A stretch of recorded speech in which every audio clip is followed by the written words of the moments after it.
दोस्तों, क्या वाकई में मोदी पर आरएसएस की फटकार का कोई असर हुआ है? और अगर हुआ है तो क्या इतना गहरा हुआ है? तीसरी बार पीएम बनने के बाद और तीसरी बार बनारस के सांसद के तौर पर जीतने के बाद पहली बार अपने संसदीय क्षेत्र वाराणसी के दौरे पर थे प्रधानमंत्री। और यहाँ उन्होंने किसान सम्मान निधि की एक और किश्त यहाँ से जारी की। और उसके बाद मंच पर जब वो आए तो मैं उम्मीद कर रही थी कि पीएम मोदी बहुत कुछ बोलेंगे, और उन्होंने बहुत कुछ बोला भी। लेकिन आपको सुनकर बड़ी हैरानी होगी दोस्तों, क्योंकि मुझे बहुत हुई कि प्रधानमंत्री ने बनारस अपने संसदीय क्षेत्र में बिल्कुल सधा हुआ भाषण दिया। अगर आप उनका पूरा भाषण उठाएं तो एक प्रधानमंत्री को एक्चुअली में कैसा भाषण देना चाहिए, आज मोदी जी का पूरा भाषण उसका जीता जागता एक नमूना था।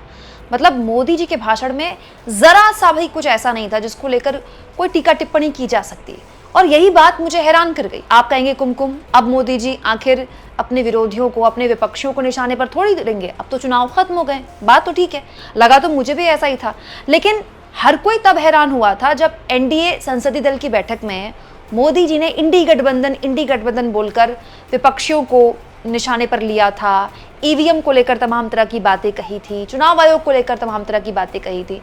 तब हर कोई हैरान हुआ था कि तब वो मोमेंट जो मोदी जी का अपनी जीत को सेलिब्रेट करने का मोमेंट था, जब एनडीए संसदीय दल की बैठक में उन्हें चुना जा रहा था, उस वक्त जब उनको अपनी जीत का जश्न मनाना चाहिए था, सबको साथ लेकर चलने की बात करनी चाहिए थी, उस वक्त आखिर वो इंडी गठबंधन क्यों कर रहे थे? तो फिर जाहिर सी बात है, जब मोदी जी एनडीए संसदीय दल की बैठक में इंडी गठबंधन कर सकते हैं, विपक्षियों को निशाने पर ले सकते हैं, तो आज तो उनके पास मौका था। लेकिन मोदी जी ने ऐसा कुछ नहीं किया दोस्तों। तो दोस्तों, इन सब के बीच क्या हुआ है ऐसा जो बदला है? बहुत सी चीजें हुई। अगर आप गौर से देखें तो प्रधानमंत्री का एक विदेश दौरा भी निपट चुका है। इटली से वो आए, तो वो जो दीवानापन मोदी जी के विदेश दौरों को लेकर आज से पहले हुआ करता था, न्यूज़ चैनल वाले तो ऐसे ही चलाते हैं, डंका बज गया। लेकिन वो जो सोशल मीडिया में हाइप क्रिएट होती थी, वो इस बार क्रिएट नहीं हुई। पीएम मोदी को एयरपोर्ट जेपी नड्डा लेने भी नहीं गए। मतलब इससे पहले तो कई बार लेके जा चुके हैं, उनको रिसीव करते हैं, फिर स्वागत है भाई, स्वागत है मोदी जी का, स्वागत है के नारे लगते हैं, फिर मोदी जी वहाँ पर कार्यकर्ताओं को संबोधित करते हैं। लेकिन ऐसा भी इस बार कुछ नहीं हुआ। इस बीच आरएसएस की तरफ से लगातार कई तरह की बयानबाजियां आई हैं दोस्तों। आरएसएस ने ये भी कहा है कि अपने जो दूसरे दल के लोग हैं वो विपक्षी हैं और वो विरोधी नहीं होते हैं, और अहंकार को लेकर आरएसएस की तरफ से, चाहे वो ऑर्गेनाइजर के लेख हो या मोहन भागवत का भाषण हो, बहुत ही तीखे हमले किए गए हैं।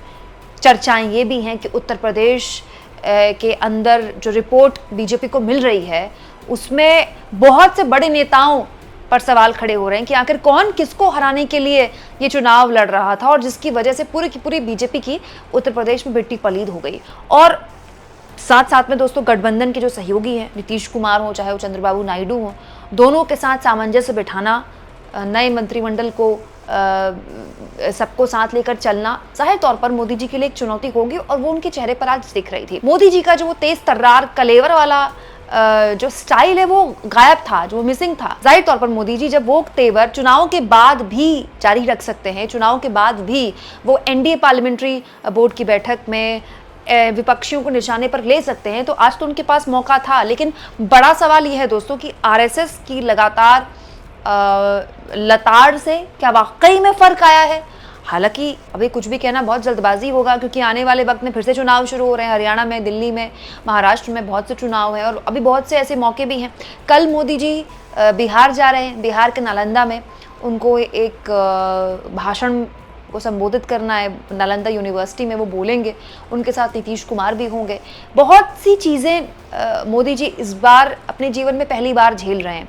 पहली बार पिछले 22 सालों के उनके राजनीतिक करियर में, जब से वो सीएम थे फिर वो पीएम बने, पहली बार वो अल्पमत की सरकार चला रहे हैं, जिनके पास अपने सहयोगियों के बगैर बहुमत नहीं है। पहली बार उनको बैसाखियों के सहारे सरकार चलानी पड़ रही है। पहली बार जब से वो केंद्र की राजनीति में आए हैं, खुले तौर पर आरएसएस इस तरह की बयानबाजी कर रहा है। पहली बार जब से बीजेपी, मोदी की बीजेपी बनी, तब से खुलकर अलग अलग राज्यों से गद्दारी, भीतरघात इस तरह की खबरें आ रही हैं। दोस्तों, क्या लगता है आपको आज प्रधानमंत्री का एकदम सिंपल भाषण, एकदम सधा हुआ भाषण किस ओर इशारा कर रहा है? क्या मोदी जी किसी भी तरह के दबाव में हैं? कमेंट बॉक्स में जरूर लिखें और जितना हो सके दोस्तों चैनल को शेयर करें, सब्सक्राइब करें और थैंक्स और ज्वाइन के ऑप्शन से अगर आप चाहें तो कुछ आर्थिक मदद भी चैनल की जरूर करें।